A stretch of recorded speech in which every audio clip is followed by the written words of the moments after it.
স্বৈরাচারের হাসিনার মাটিও এই বাংলাদেশে কখনো হবে না।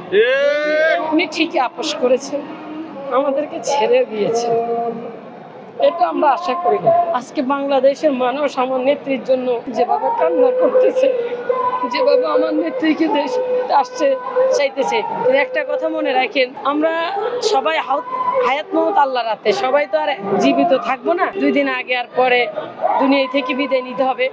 সবচেয়ে খারাপ লাগতেছে যে উনি সবসময় বলেছেন যে উনি কখনো আপোষ করবেন না, উনি কখনো আমাদেরকে ছেড়ে যাবেন না, এই দেশ ছেড়ে উনি কখনো কোথাও যাবেন না। কিন্তু আসলে তিনি যায় নাই, আপোষও করে নাই। কিন্তু গত 2 দিন উনি ঠিকই আপোষ করেছেন, আমাদেরকে ছেড়ে দিয়েছেন, এটা আমরা আশা করি না। উনি সবসময় কথা রেখেছেন, কিন্তু এখন এই যে শেষ সময় কেন উনি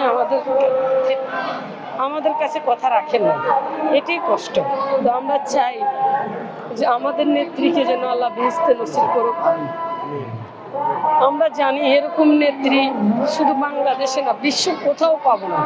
আমরা গর্ব করে বলতে পারি আমরা শহীদ জিয়ার আদর্শে রাজনীতি করি, আমরা বেগম খালেদা জিয়ার আদর্শে রাজনীতি করি। উনি সব কিছু হারিয়েছেন। আপনি দেখেন যে স্বৈরাচারী আমার নেত্রীকে তিলে তিলে মেরেছেন।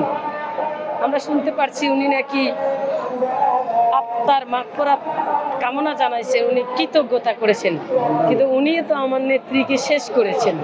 তিলে তিলে জেলের ভিতরে আমার নেত্রীকে খাওয়া দাওয়া হয় নাই, চিকিৎসা করা হয় নাই, বাইরে যেতে দেওয়া হয় নাই। একা একজন মানুষ, শুধু ওই ফাতেমা ছাড়া। আমরা দোয়া করি এই ফাতেমাকে যেন আল্লাহ 1000 বছর বাঁচিয়ে রাখুক। এই ফাতেমা আমার নেত্রীর জন্য অনেক কিছু করেছেন। এই ফাতেমা ছিল আমার নেত্রীর সঙ্গী ওই অন্ধকার কারাগারে। তো